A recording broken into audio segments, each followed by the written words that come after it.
In the open debate. Thank you, Presiding Officer. Land is a public good, and land reform is a question of who owns that public good, whether it belongs to the people who live and work it, or whether it remains concentrated in the hands of those who've come to own it through chance and happenstance. The question of who owns Scotland is at the heart of today's debate, and it should and could have been at the heart of the Scottish Government's land reform bill. But in its current form, this bill simply will not address the concentration of land ownership or challenge the interests that perpetuate it.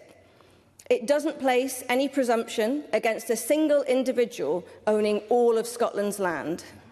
It does not set a realistic threshold for a public interest test to be applied on the sale or transfer of land. Presiding Officer, it doesn't even include a public interest test, which is why myself and my colleagues will be bringing forward amendments to strengthen this bill so we can finally begin to address the centuries-old concentration of Scotland's land in the hands of so few.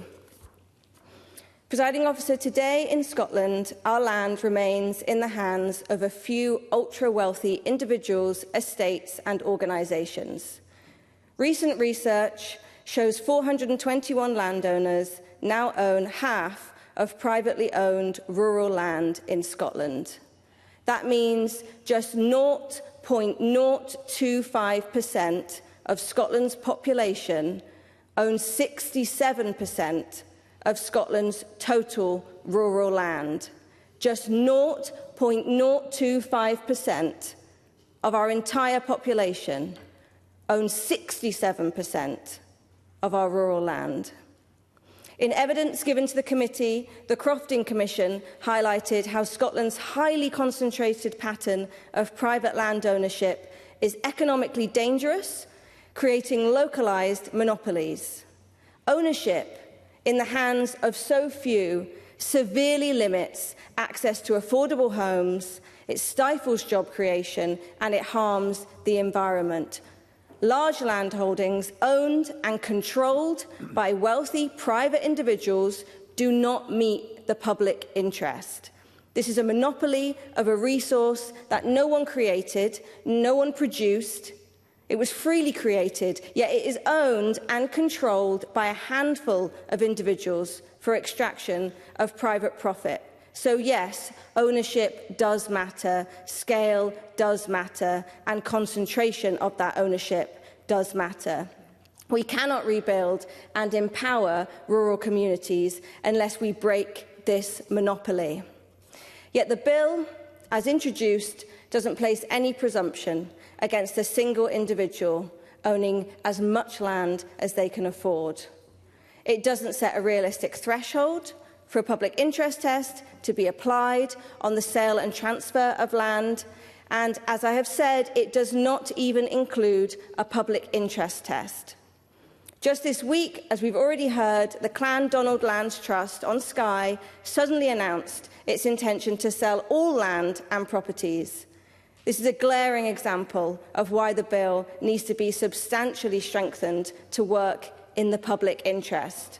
The Trust manages 20,000 acres of land used for agriculture, crofting, deer and woodland management, wild fisheries and renewables. No advance notice was given to the community, no public interest test will be applied, and not only are the Land Commission currently powerless to do anything about it, but they'll continue to be powerless unless this bill is drastically amended. I'll take intervention from Ben Macpherson.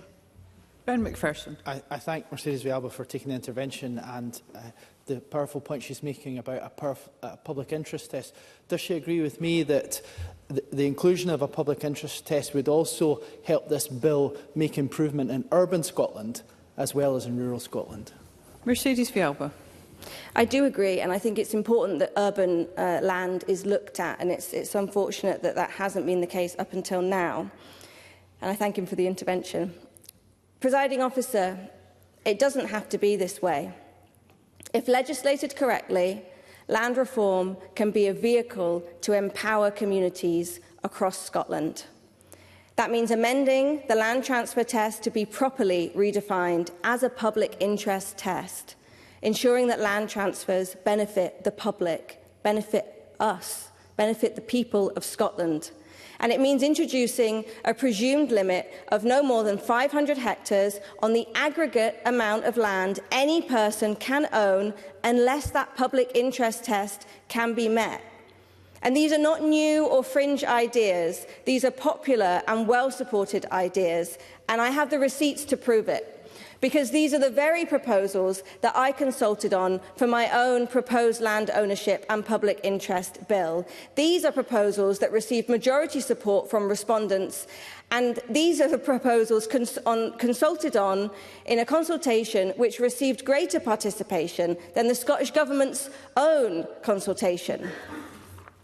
So to conclude, Presiding Officer, land is a public good, and land reform is a question of who owns that public good. With this bill, we have an opportunity to right a centuries-old wrong and finally bring land back to the people, for the many, not the few. Thank you. And we now move to winding up speeches, and I call on